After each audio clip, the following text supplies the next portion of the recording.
Good morning class fifth. आज date है 9 फरवरी 2022। जैसे आप सभी लोगों को पता है हमारा चैप्टर नंबर 9 चल रहा था। इसमें हम लोगों का पेज नंबर 105 पे हम लोगों ने कल पढ़ लिए थे after effects of volcanic eruption, मतलब ज्वालामुखी के फटने के बाद क्या क्या होता है। मतलब अब हम पढ़ेंगे एडवांटेज ऑफ वोल्केनो इरप्शन। अब वोल्केनो इरप्शन मतलब ज्वालामुखी फटने से हमें क्या क्या फायदे होते हैं। अभी तक हमने नुकसान पढ़े थे, अब हम फायदे पढ़ेंगे। तो नंबर फर्स्ट है, after a volcanic eruption the soil become very fertile and good for farming.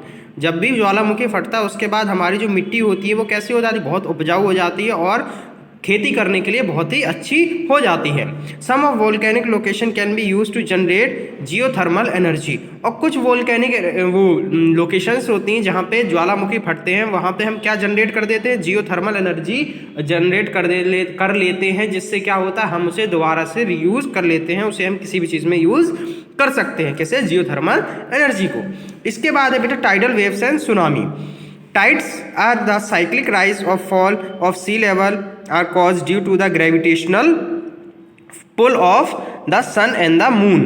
Tidal are the cyclic rise. Tidal क्या है, एक साइक्लिक राइज है, मतलब ये कंटिन्यू होता रहता है। फॉल ऑफ सी लेवल, ये कहाँ होता है, सी लेवल से होता है। कॉज ड्यू टू ग्रेविटेशन, किस लिए होता है, ग्रेविटेशनल पुल ऑफ द सन, सूरज को अपनी तरफ खींचने की वजह से, एंड द मून, और वो चंद्रमा को भी। At the time of wave on the sea are high and sometimes they are low. कभी कभी क्या होता है, ये वेव्स, ये तरंगे कैसी होती हैं, बहुत हाई होती हैं, और कभी कभी ये कैसी होती हैं, बहुत लो होती हैं। Tides reach the maximum height when the sun the moon and the earth are in a straight line. और जो टाइड्स होती हैं, वेव्स होती हैं, तरंगे होती हैं, वो अपनी सबसे ज़्यादा मैक्सिमम हाइट पे कब होती हैं, जब हमारा जो सूरज होता है, चंद्रमा होता है और पृथ्वी होता है, वो एक ही सीधी लाइन में हो तब। उसके बाद है बेटा rise of large amount of water in the form of huge waves from ocean due to under water earthquake. देखिए हमारा जो समुद्र होता है, समुद्र में जब बहुत ही विशाल रूप में पानी जब ऊपर उठता है, किस लिए उठता है, due to under water earthquake, पानी के अंदर क्या भूकंप आता है तब, वोल्केनिक इरप्शन, या फिर जब ज्वालामुखी फटता है तब, एटसेट्रा, इज कॉल्ड सुनामी। तो इसी पानी के ऊपर उठने की प्रक्रिया, वो उसे हम क्या कहते हैं, सुनामी कहते हैं। When there is disturbance in the layer of rocks in the earth crust under water bodies, a large amount of energy is release which leads to formation of huge waves. जब भी किसी पानी के अंदर क्या होता है, वाटर बॉडीज के अंदर कोई भी डिस्टरबेंस होता है, कोई भी हलचल होती है, तो क्या होता है, एक एनर्जी रिलीज होती है, जिससे क्या होता है, वो पानी अपनी बहुत ही उस एनर्जी से लेके बहुत ही फॉर्म में ऊपर उठता है, जिसे हम क्या कहते हैं, tsunami. Large tsunami waves lead to loss of life and property.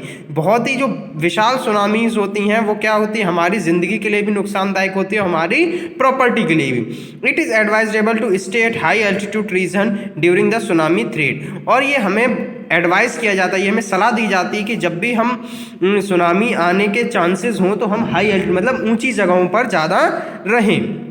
On December 2004, a tsunami occurred in Indian Ocean, causing a major loss of life and property in the coastal region of Tamil Nadu and Kerala.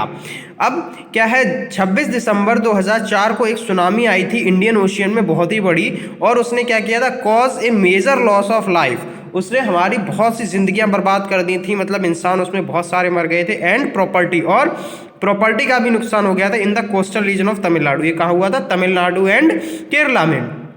The Andaman and Nicobar island were among the worst hit area in India. और जो Andaman and Nicobar Iceland है वो हमेशा tsunami से घिरे रहते हैं और वहाँ पे हमेशा सुनामी आती रहती है। अब हम बेटा नेक्स्ट पेज पढ़ेंगे। नेक्स्ट पेज पे आइए। नेक्स्ट है हमारा पेज नंबर 106। इसमें दिया गया है flood. Approximately 75% of Earth's surface is covered by water. When water bodies like ocean, rivers, lake and ponds have excess water, they overflow, leading to flood. ज़्यादातर हमारी 75 जो हमारी पृथ्वी की सतह है वो किससे कवर्ड है, पानी से। जब ये पानी जैसे समुद्रों में, नदियों में या फिर तालाबों में होता है, ये जब ज़्यादा हो जाता है तो ये क्या ओवरफ्लो होता है और किसे बढ़ाता है, फ्लड को, बाढ़ को। फ्लड मीन्स क्या होता है, बाढ़। Flood occurs due to the following natural factors. Flood जो है वो किन किन फैक्टर्स पे डिपेंड होता है, वो है जैसे हैवी रेनफॉल, सबसे पहले क्या होता है, बहुत तेज बारिश हो, या फिर low pressure region formed in ocean, या फिर लो प्रेशर हो ज़्यादा रीजन, वो क्या कहते हैं, समुद्र में, इसलिए एक्सेस मेल्टिंग ऑफ स्नो, या फिर बर्फ का ज़्यादा पिघलना माउंटेन एंड ग्लेशियर से, ये भी क्या होता है, फ्लड को बढ़ावा देता है। तो आज की वीडियो में बेटा इतना ही, कल हम पढ़ेंगे इसके आगे। आज हमने पढ़ा इस ग्लेशियर तक, अब कल हम इससे आगे पढ़ेंगे। Thank you and have a nice day.